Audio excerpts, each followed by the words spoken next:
सबसे पुरानी पार्टी कांग्रेस को बर्बाद करने का जिम्मा खुद कांग्रेसियों ने ही उठा रखा है।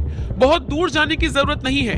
कांग्रेसी नेताओं के बयान, कांग्रेसी मुख्यमंत्रियों के फैसले, लगता है कांग्रेस की बची कुची नैया को भी डुबोकर ही मानेंगे।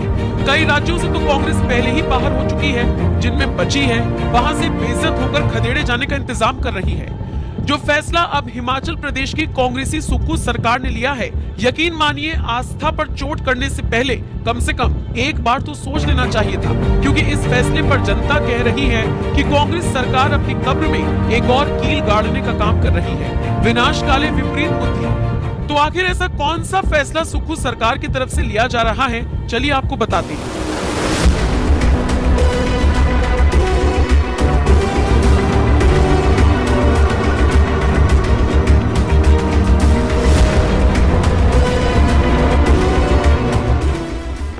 दरअसल हिमाचल प्रदेश के कुल्लू से 35 किलोमीटर दूर बसा है मणिकर्ण। यहाँ पर चूंकि धरती के गर्भ से गर्म पानी निकलता है तो इसकी अपने आप में खूब मान्यता है, लेकिन इसी पावन कुंड के साथ सरकार छेड़छाड़ कर इसे कसौल लेकर जाने का खाका तैयार कर चुकी है। मणिकर्ण घाटी के ग्रहणों में इको पर्यटन नेचर पार्क बनाया जाएगा और इस नेचर पार्क के लिए मणिकर्ण से कसौल तक गर्म पानी ले जाने की चर्चा है। मतलब पावन कुंड से छेड़छाड़ कर इस पानी को कसौल आने वाले पर्यटकों के लिए ले जाया जा रहा है ताकि वो इसका आनंद ले सके।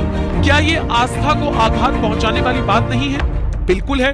तभी तो हिमाचल के लोग सड़कों पर उतरकर इसका विरोध कर रही हैं। घाटी के लोगों ने डीसी कुल्लू के सामने इस मुद्दे को रखा है और पानी के साथ छेड़छाड़ न करने की अपील की है। मणिकर्ण का चूंकि धार्मिक महत्व है, इसीलिए इसे कहीं और लेकर ना जाया जाए, बस इसी को लेकर हिमाचल की सरकार के खिलाफ जनता का रोष जाहिर हो रहा है।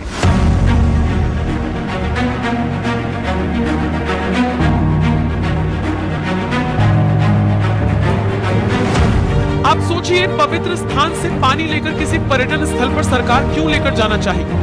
निश्चित तौर पर पैसा कमाने के लिए। तो अब वही जनता सरकार के विरोध में उतर आई है। लोगों का कहना है कि कमाई के और भी जरिए हो सकते हैं, ये तो बिल्कुल बर्दाश्त नहीं किया जाएगा। बहरहाल आपको मणिकर्ण के बारे में भी जान लेना चाहिए। यहाँ पर दो धर्मों का संगम होता हुआ नजर आता है। नदी के एक तरफ शिव मंदिर है और दूसरी तरफ गुरुद्वारा। बीच में बहती है व्यास और पार्वती नदी। अब वैसे तो मणिकर्ण में काफी बर्फ पड़ती है, सर्दी पड़ती है, लेकिन इन सबसे इतर मणिकर्ण में खौलता हुआ पानी नजर आता है। भाप निकलती है। धरती के गर्भ से खौलता हुआ पानी देख वहां पर आने वाले श्रद्धालु भी हैरान हो जाते हैं। हालांकि इसके पीछे की कई कथाएं हैं, जिनमें से एक में यह भी कहा जाता है कि चूंकि शेषनाग ने महादेव के गुस्से से बचने के लिए एक दुर्लभ मणि फेंक दी थी, इसी वजह से ये चमत्कार होता है।